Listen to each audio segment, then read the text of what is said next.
हुई थी धोबी के कहने से।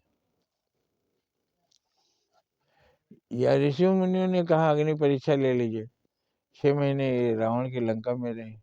अब मैया जगत जननी सीता के ऊपर भी हमको भरोसा नहीं, उनकी परीक्षा होगी, क्योंकि उनको कहीं रावण ने छुआ तो नहीं, ये प्रदूषित तो नहीं हो गई लंका में रहकर।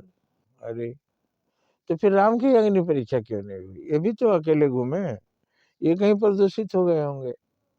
ये समझ में नहीं आता। नर नारी दोनों ही ईश्वर रूप है, तो हम नारी के ऊपर इतना शक क्यों करते हैं, नारी पर इतना विश्वास क्यों करते हैं? जबकि विश्वास कुछ नारियां तोड़ती हैं, तो विश्वास कुछ पुरुष भी तोड़ते हैं। जो विश्वास तोड़ते हैं, नियम भंग करते हैं, और राक्षस कहलाएंगे। उनको सामान्य आदमी उनको अपमानित किया जाता है, उनको सम्मान नहीं मिलता। तो सीता की अग्नि परीक्षा पर बहुत लोगों को ऐतराज है, लेकिन अब चूंकि वो नारी थी, चूंकि श्री राम का आदेश चलेगा, सीता का आदेश नहीं चलेगा, इसलिए अग्नि परीक्षा हो गई। और सेम परिस्थिति में ये भी थे राम, इनकी अग्नि परीक्षा क्यों नहीं हुई?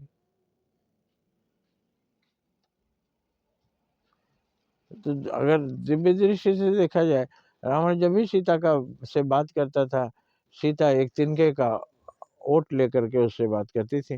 कभी उन्होंने नजर से नजर रावण से नहीं मिलाया। इस तरह से शूर्पणखा सोने की लंका की राजा की बहन थी, आराम से दूसरा विवाह करने के लिए राम भी पास हो गए। अग्नि परीक्षा वही थी कि एक धनवान की बहन और राजा की बहन शादी के लिए प्रस्ताव देती है और नहीं करते हैं, तो वहाँ भी परीक्षा हो गई कि वो अच्छे हैं चरित्र के, सीता भी चरित्र की अच्छी है। और अच्छे लोग ईश्वर रूप होते हैं, देवता होता है। तो केवल अग्नि परीक्षा सीता का, ये बात बहुत से लोगों को स्वीकार नहीं है।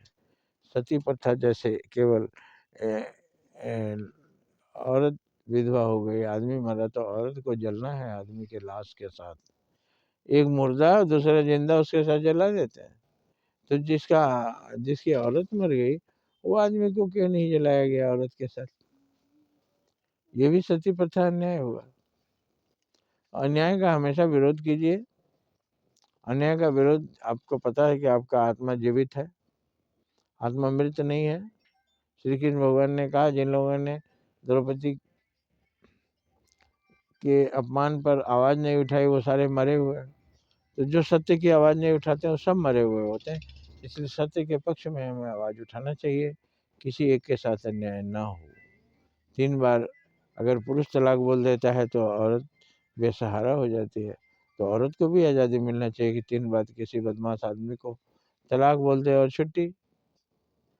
तो नियम ऐसा बनाइए कि जो सबके लिए मान्य हो, सबके लिए सामान्य हो। जय हिंद, जय भारत।